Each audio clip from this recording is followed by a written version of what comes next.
I have arrived, and today I'm going to be showing you some vinyl updates I've gotten. I made that long series of collection videos last month, so now I'm going to just show you what I've gotten since then. I've gotten a crap ton of stuff.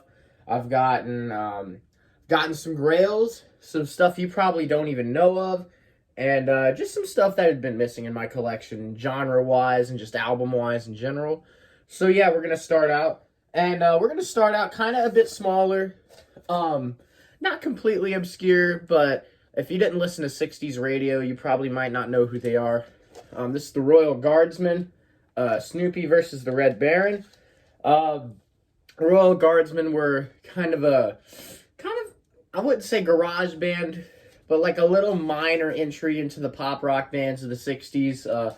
They have two well-known songs. They have Snoopy versus the Red Baron, and then they have, I think they have a Christmas version of that too. So yeah, the Royal Guardsmen. This is on Laurie Records, same record label that had Dion and the Belmonts. So, yep, original pressing, by the way. Now we're gonna go into kind of Mew-core territory with this one, but Velvet Underground and Nico. This is like a newer European pressing. I can peel the sticker, but I'm not gonna do that because why would you do that? I like this album a lot. Original pressings are really hard to come by, especially if they still have the banana with it. If you got the banana on your record, that's what she said. It could go for quite a bit. Even an original album unpeeled can go quite a bit because this album just did not sell well at all. But yeah, Velvet Underground and Nico. And then here's another one I like. 13th Floor Elevators, the psychedelic sounds of the 13th Floor Elevators. I'm not sure if this is an official pressing or not, but I think it's on red vinyl. Pretty important garage psychedelic rock, I'd say. This can be a little out there at times, but it's just a great album. And also, I love the cover art too. That is some dope cover art. 13th Floor Elevators.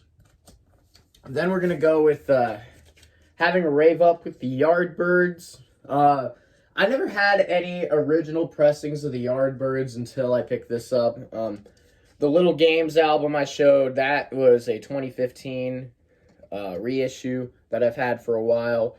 And then there was a compilation that just had Jeff Beck. But here's an actual studio album.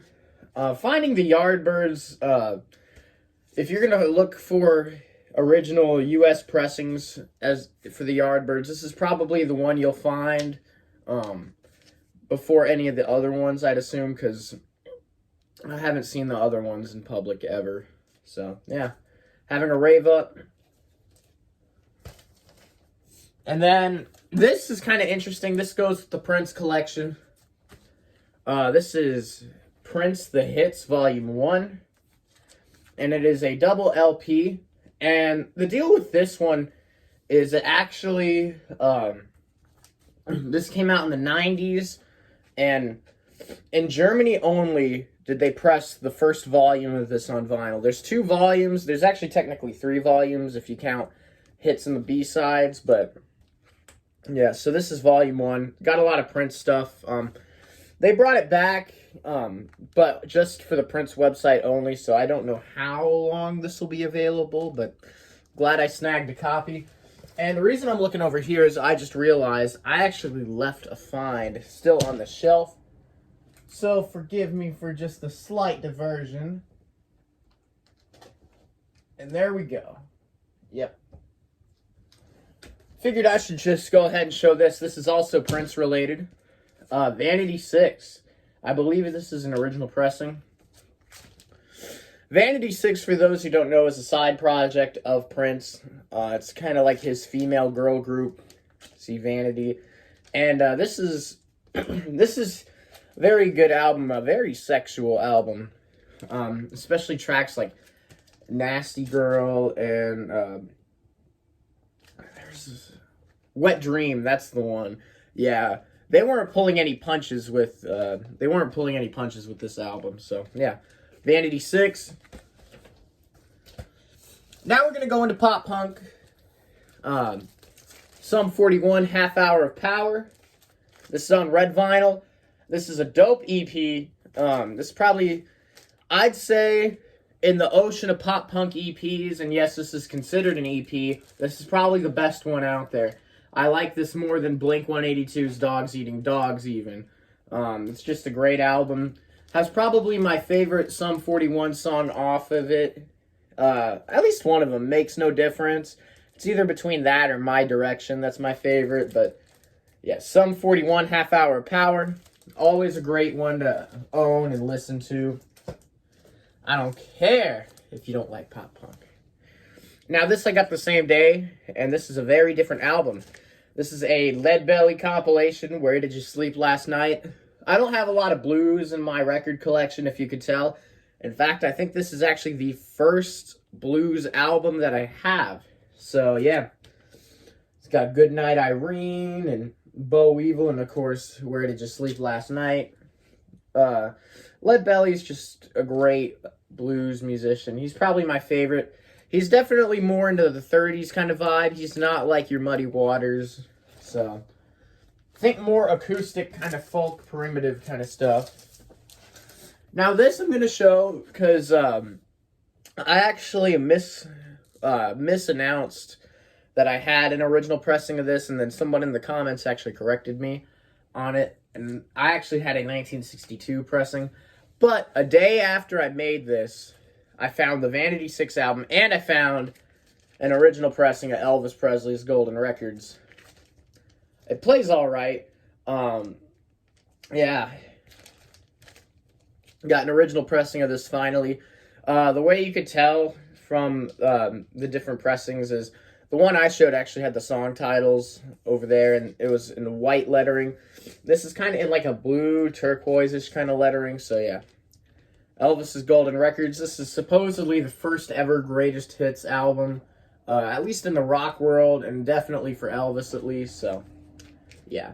Elvis's Golden Records original pressing. And now I made a Walmart run. I was visiting some family, and I got this. This is Bob Marley and the Wailers, Legend. I didn't have any Bob Marley on vinyl. I didn't have any reggae on vinyl until I got this. And I usually don't pick up Walmart pressings, not because I don't think they're bad, but I prefer to record shop other places. But I like going there, flipping through the records, see what they got. And this is actually on like a tricolor pressing. See, it's the reggae colors. It's green, yellow, and red. So I had to get it for that. And plus, the songs are mighty good. Songs are mighty, mighty good. So yeah, that's Bob Marley and the Wailers, Legend. Best-selling reggae album of all time. It's definitely also just a good way to get into Bob Marley. So, yeah. Now we're going to The Doors. This is not an original pressing, but this is a later 60s. This is, I think, 69 pressing of The Doors. It's on the Red Electra label. So, yeah. A good album, also. Then I figured I should show this, because this is going to make a lot of people mad. Blink-182's California. Yeah, I like this album. And you don't have to like it, but if you're one of these Blink-182 fans that just constantly craps on people for liking this, you're part of the problem. I'm not going to lie. I don't like gatekeepers. And I love Blink-182 in all of their careers. I mean, I'm more of a fan of the earlier stuff like Enema. But I have to admit, this album has some good songs on it. It's not a perfect album, but I like it. And it also kind of helps that the girlfriend has been having me listen to this album a lot. So I've kind of grown on this album a bit. Is it the best Blink-182 album ever? No, but I like it. I like it. I don't like gatekeepers, though. All right. Now we're kind of winding down into my last four picks. And I'm going to show, what I'll show is kind of the most common of all of these. Got a new copy of Sgt. Pepper. This is the 2017 50th anniversary. Reason I picked this up, I do already have a copy of Sgt. Pepper, but I have the 2012 pressing that I bought, and it doesn't sound good at all. It just sounds like I'm playing the CD. And I wanted to get something that didn't. So, yeah, this 50th anniversary of Sgt. Pepper. This is just the single LP. That's all I need for now. Just wanted to get a good sounding version of Sgt. Pepper. So yeah, Sgt. Pepper. Now we're down to the three. I don't know if one of them is definitely a Grail, which I'm saving for last. But here's some classic psych rock, early metal, kind of proto metal. Blue Cheer with Vince Bus Eruptum. This band is heavy, especially for 1968. I mean, some people probably, if they're longtime metalheads, they probably would listen to this and probably not think much of it. But let me tell you, you gotta listen to this album. If you are a fan of metal at all, or just hard rock and psychedelic rock, you gotta listen to this. Their cover of Summertime Blues is just something else. Yeah. And I get the unintentional pun I made, Eddie Cochran song. But yeah, great stuff. I think this is an original pressing. But yeah. And if you're collecting records, this isn't too hard to come by. I got this for $15, so yeah. Blue Cheer, Vince Bus Eruptum. You can never, ever go wrong with that. All right. This record is an uncommon record. I mean, you can get the copy I'm holding for about $20, but original pressings, good luck. This is July. Self-titled. This came out in 1968. This is a Major Minor label. This is a reissue from Music on Vinyl. The original pressings for this are freaking expensive. UK copies of this go for $2,000, and US pressings can go from $400 to $800, depending on the condition. This is some amazing psychedelic rock. I got to give a shout out to he's a bigger vinyl guy, but Noble Records. I found out about this album through Noble Records, and this is just some amazing psychedelic rock. Let me tell you, I don't think there's much psych that gets better than Dandelion Seeds or My Clown. They're all great stuff. You gotta listen to it. It's not too freaky either. I mean, the album cover is awesome and kind of freaky, but it's kind of more like pop psychedelic stuff. It's not like Crazy World of Arthur Brown kind of psychedelic, so you could play this in front of your parents and they'll be fine. But yeah.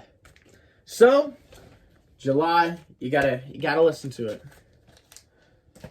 And so now we're down to the last find of since I made the collection video. Maybe it's December 2020 and a little bit of 2021, but I've been looking for this album that I'm about to show for many years.